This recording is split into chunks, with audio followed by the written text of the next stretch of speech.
Press કોન્ફરન્સનો જે અમે અત્યારે આયોજન કર્યું છે એ 17મી તારીખે અમારું સિદ્ધિવિનાયક રાજા અને મયુરનગરી રાજા ગણપતિ ઉત્સવનું અમારું વિસર્જન યાત્રા હતી મચ્છુ 3. ત્યાં અમે દર વર્ષે અમે 15 વર્ષથી અમે જે કરી છે ત્યાં જ અમારું વિસર્જન થાય છે.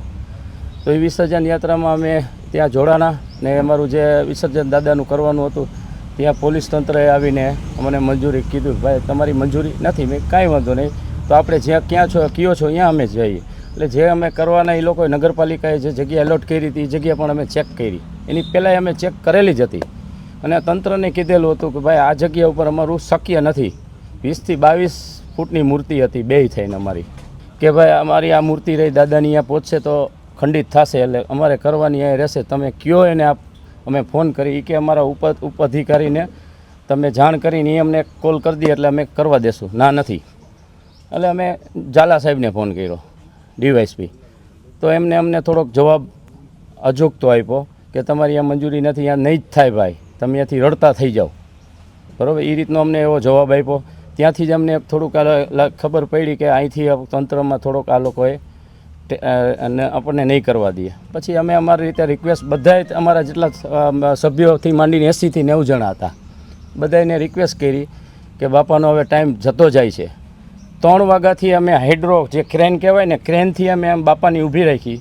6:30 વાગ્યા સુધી અમે બાપાને એમને ઊભા રાખ્યા. એ લોકોએ કોઈ જવાબ ન દીધો. પછી અમે એક ઉપરથી કોલ કરાવીને ત્યાં પીઆઈ પંડ્યા સાહેબ પણ સવારે આવ્યા ને એ બધાને સાથે લઈને એકબીજા ચર્ચા કરીને પછી વિસર્જનનું એ લોકોએ મંજૂરી આપી ને અમે કર્યું વિસર્જન. સાથે રહીને કર્યું, એ લોકો સાથે હતા જ.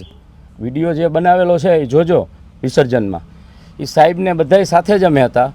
બધું વ્યવસ્થિત, બધું શાંતિપૂર્વક બધું બેયના વિસર્જન થઈ ગયા. પછી જે અત્યારે જે આ લોકોએ જે અત્યારે અમારી ઉપર ગુનો દાખલ કર્યો તો એ પછી રાતના કર્યો તે દિવસે 18 તારીખના. તો એ ભાઈ પહેલાં જો ત્યારે તંત્ર હતું તો અમને પરાણે કરી હોય તો અમને બેસાડી લેવા જોઈએ ને, ગાલો ભાઈ તમે ભાઈ ગુનો દાખલ કરવો છે પોલીસ ચોકીએ ચાલો. તો રાતના જે કાંઈ પણ કર્યું ને, એટલે એ એક સ્ટન્ટ છે. ઝાલા સાહેબ એ ડીવાયએસપી એ મારા ને મારા દીકરા ઓમ છે એ અભિનેતા છે, એમની છબી ખરાબ કરવા માટે આ બધું જે કાંઈ પણ જે કર્યું છે એ બધું એ છે. ને હિન્દુ ધર્મને કાયદેસર ઠેસ પહોંચે એવું આ કર્યું છે ગુનો દાખલ કરીને. પર્સનલ કર્યું તો કોઈ વાંધો નહીં. એક ગણપતિ વિસર્જનના વખતે જે બાપાની મૂર્તિ અમે અહીંયા કરી છે તો હવે કયો અમે ગુનો કર્યો છે. હવે એ પાણી કીએ છે તો એ પાણી પીવા લાયક ક્યાંથી પાણી છે? બાજુમાં જે છે નોનવેજનું આખી હોટલ છે, બાજુમાં એક આખું સર્વિસ સ્ટેશન છે, એ બધું પાણી અહીંયા જાય. આખા મોરબીની ગટર પાણીનું એમાં જાય છે. બધાને આપ તંત્રને બધે ખ્યાલ છે પત્રકાર મિત્રોને કે એ પાણી જે છે એ બધી ગંદકી એમાં જ જાય છે. તો એને 10 દિવસમાં બસ એ લોકોને નડી ગયું કે બાપાની અમે મૂર્તિ પધરાવીને એને ગુનો દાખલ કર્યો. એટલે એ માટે અમે આ કોન્ફરન્સ કરી છે. હજી પણ અમે આ જે પ્રેસ કોન્ફરન્સ તો ઠીક છે, પણ હવે જેમ જેમ બધા અમારા જે વિશ્વ હિન્દુ પરિષદ છે, જેટલી સંસ્થાઓ છે ગુજરાત લેવલની, બધાને ભેરા કરીને અમે મોટું એક આંદોલન કરશું, રોડ ઉપર ઉતરશું. એ ફાઇનલ છે. બરાબર, આ એક જે કર્યું છે એ બધું પાછળથી દગો કર્યો છે. આ ડીવાયએસપી સાહેબે જ કર્યું છે, કારણ કે મોરબી પરિવાર જેટલું પોલીસ પરિવાર છે અમારે બધાએ સંકળાયેલા છે અને બધાએ સહકાર આપ્યો છે. ચાલુ થયું ત્યાંથી પૂર્ણ થયું ત્યાં સુધી અમને બધાએ સહકાર આપ્યો છે. રાત્રે જ એને જે કાંઈ પણ જે એમને મિલા દેવા કરીને અમારે જે કાંઈ પણ આપણા ગણપતિના વિરોધ કે હિન્દુ ઠેસને જે હિન્દુ ધર્મને ઠેસ લાગે એ રીતે એ લોકોએ ખરેખર એ કાર્ય ન કરવું જોઈએ. અમને જાણ કરી હતી, અમે પણ કીધું હતું એમને કે આ જગ્યા ઉપર નહીં થઈ શકે. અમે જે જગ્યા જૂની છે એટલે મેં ખાચર સાહેબને ફોન કરેલો. ખાચર સાહેબે કીધું કે અરવિંદભાઈ આપણે એક વ્યવસ્થા કરી છે. તો મેં કીધું સાહેબ કેવડી? તો કે 8 થી 10 ફૂટ મૂર્તિ થાય. મેં કીધું અમારી 20 થી 22 ફૂટ છે.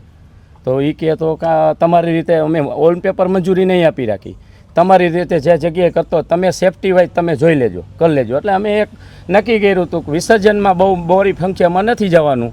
2 આયોજકને લિમિટેડ લઈને અમારી રીતે ક્રેન, હાઇડ્રો અને અમને તરવૈયા બધું અમે સેફટી વાઇઝ બધું ત્યાં અમે સાધનો અમારા પ્રાઇવેટ સાધનોથી અમે અહીંયા કરવાના હતા વિસર્જન.